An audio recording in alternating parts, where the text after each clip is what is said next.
to another episode of our series about archaeology and restoration projects at Somerset Place. In our last video, Matt covered the 2001-2002 reconstruction of the Plantation Hospital. The reconstruction of the Suckey Davis Home happened at the same time as the hospital, and with a similar process. Somerset Place chose to reconstruct a two-story, four-room house for enslaved persons to show the two styles of houses enslaved persons lived in at Somerset. The other being a one-room house, which was reconstructed in 1997. During the Antebellum period, there were 3 two-story enslaved houses at Somerset. In 1843, the one closest to the owner's compound housed 26 enslaved individuals. Among them was an elderly matriarch named Suckey. Because of the role Suckey played in Somerset's enslaved community, and because Suckey's story had a lot of potential value for interpreting the history of slavery at the site, manager Dorothy Redford advocated for reconstructing the two-story home she lived in. In 1998, M. Ruth Little of Longleaf Historic Resources was hired to conduct historical and architectural research on the house and prepare a structures report. In April 1999, she published the report, which contained a comprehensive look at the Suckey Davis Home specifically and enslaved houses in the Antebellum South more generally. Based on the historical and archaeological evidence, Little concluded that the Suckey Davis Home was constructed between 1810 and the early 1840s and looked identical to the hospital, except for the floor plan and the fact that the former had shuttered, not glass windows. Little also conducted fieldwork throughout North Carolina to find extant rural enslaved houses and document their construction. She, along with several other architectural historians and restoration specialists, located 4 buildings: the Shell Castle House in Halifax County, the Grimesland Quarters in Pitt County, and the Holman and Umstead Cabins at Horton Grove in Stagville State Historic Site in Durham County. The Shell Castle House, which was built around 1840, offered the least architectural information to the reconstruction project, due to the first floor being a kitchen and a further examination of the building's second floor, which according to Little had a, quote, single large plastered and furnished room with a fireplace and mantel that served as living quarters. She concluded that, quote, the high degree of finish of the upstairs probably indicates that this was not a slave quarter.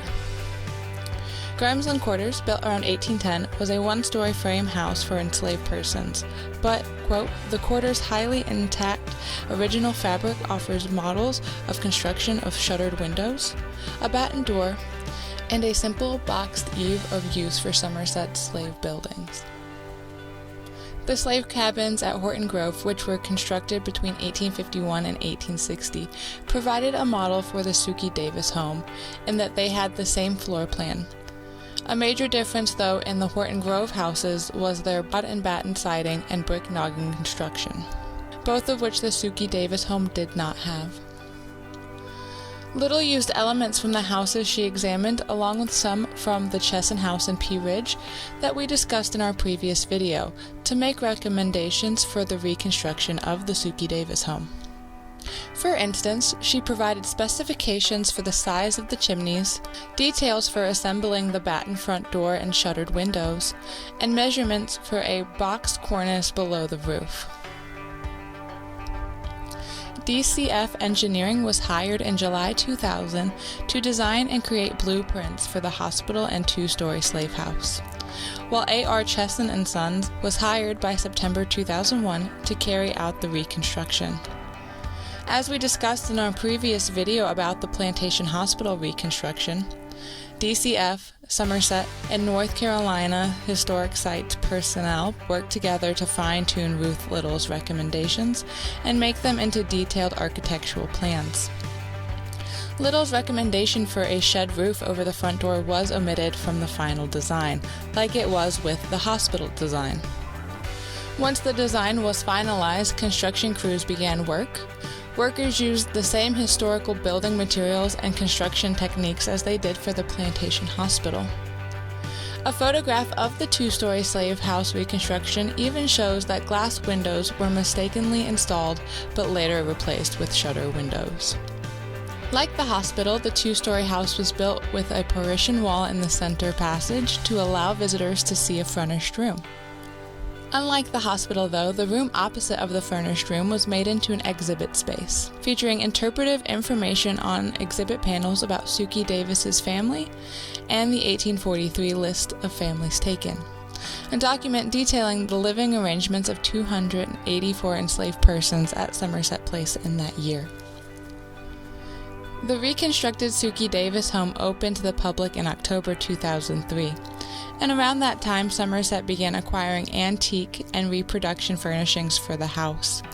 Items like stoneware jars were purchased with Somerset Place Foundation Inc. funds from antique dealers, while reproduction items like barrels were purchased with North Carolina Historic Sites funds. In an effort to produce authentic-looking beds for enslaved persons, staff examined two surviving examples. One was displayed in a circa 1790 slave quarter at Presswood in Clarksville, Virginia, while the other example was located at Hicklin Hearthstone in Lexington, Missouri. Measurements and drawings were taken of the beds to make accurate copies. The addition of these buildings signaled a monumental change in the interpretation of Somerset's history. These were not only tangible reminders of Somerset's enslaved community, they also provided visitors with an enhanced interpretive experience. People could now sit on a slave bed, touch items that were representative of enslaved persons' material culture, and smell the timber used to construct the buildings, all while learning about enslaved life at Somerset. But the restoration work did not stop there. In our future video, we will reveal other projects that were crucial to preserving Somerset's historic buildings and landscape. Stay tuned, and until then, thanks for watching.